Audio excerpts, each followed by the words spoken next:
This one came from two things. So I often, um, I work pretty similarly every time I write. I look for a shape to write and a subject. And usually the shape and I don't always know why they go together, but the shape has to be interesting in a new way. So for example, Five Flights was in the shape of a ballet. It was a Russian ballet from the 18th century. It always starts with something, tells the story, and then there's a moment of madness, and then there's a moment thing and something else, and then there's a little dance at the end. So I wrote that order, and then I wrote the story inside it. This one, I was reading a book about senses, and I thought, what would happen if you lost your senses one at a time?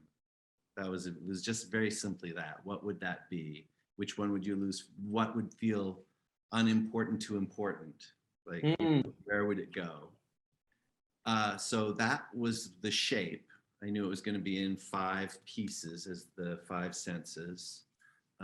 So I knew that each one would have to tumble and get more important and more, as theater, to build. And the other part was that my dad had a stroke. And so he'd had a stroke a couple of years before I wrote it, maybe. And maybe 3 years or something, enough so that I had a little distance.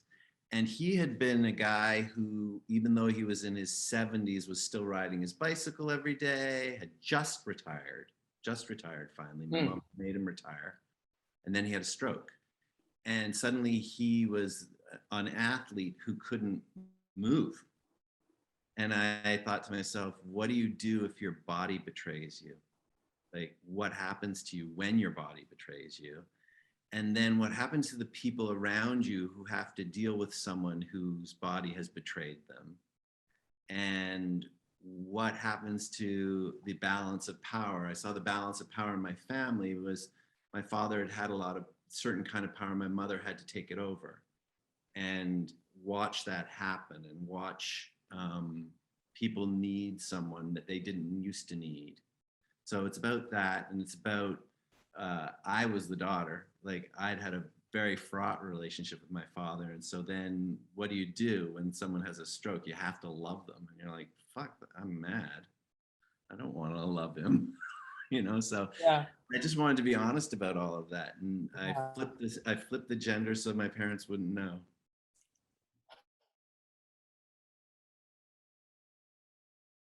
I mean, to be truthful, when we did the play at first, I thought people were going to laugh but they don't. Because what's wonderful about theater people is they believe what you tell them. So, my friend Trip Cullman, who directs my shows a lot, says that he likes that he says that I turn. I don't know how he puts it, but he sort of says that I turn metaphor into reality, or like that there's a solidifying of metaphor, or physicalization of metaphor. Mm-hmm. And that's what this is. This is it. I hope it is that thing that you're talking about, because I love the idea that I do try to. You want something else to be in the air that you don't know, and that could be your fear, or it could be your hope, or it could be anything. But because I think all of us, when we're sitting as a group and we're watching something happen to someone, probably we're all holding our breath thinking, oh, I hope that's not me sometimes. Or we're gasping that they managed to get away, or laughing because how audacious they are. I wish I were that audacious, so there's always that thing. I think the audience's hope, or audience's something. Right. When I started writing the play, I knew I wanted her to be strong, and I knew I wanted her to get weak. So she had to be strong, and so I thought, oh, I'll make her the head of a company. And I thought, should she be the head of a art gallery, or should she be? I was all these, sexist. And I was like, she should be the head of a construction company, right? And then what turned out was when we did the play in New York, all of these construction companies have women as the heads of them.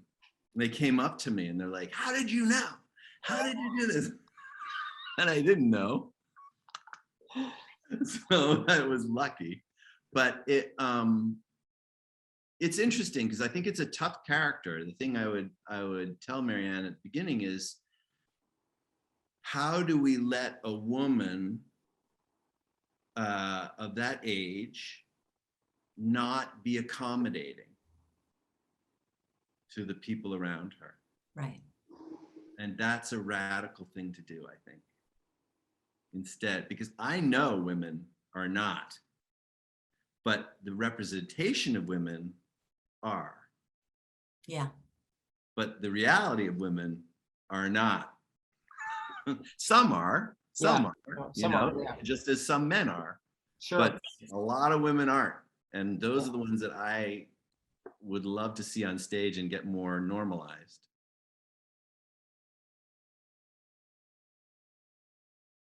I often look at my own community and say, what is my community unable to do right now? So I know that there's going to be something coming up for me. I'm going to need to write about white gay men because hard for my community is that we've been lumped in with white men. And it's implying that I haven't gone through trauma and that I've been working on the side of the patriarchy. And I just get pissed at that. So I know I'm going to have to write something that challenges that, or at least has a voice that says something about that. I don't know the answer to it. So I have to do a lot of reading and a lot of thinking and stuff, but I know that something like that's going to come out at some point. Probably some more environmental stuff will come up at some point. Because it just is stuff. It's just basically I look and I try to say, what isn't being said? And is there a way that I could do my part by saying it? I've never been afraid to talk out loud. You know, my mom was very popular in my town, but often would just say so much. I mean, I remember one time she went up to someone and said that they'd painted their house the wrong color. And I thought that was not appropriate. But other times when she said that people shouldn't smoke, I was like, that's okay. You know, but she had a lot to say. So we were always like, when we were little kids, we were always protesting. We were always out protesting with my mom and my aunt, because my aunt was an animal rights activist and my mom was an environmentalist. And so I've always been yelling. And I think this hopefully is a more pleasant way of doing it.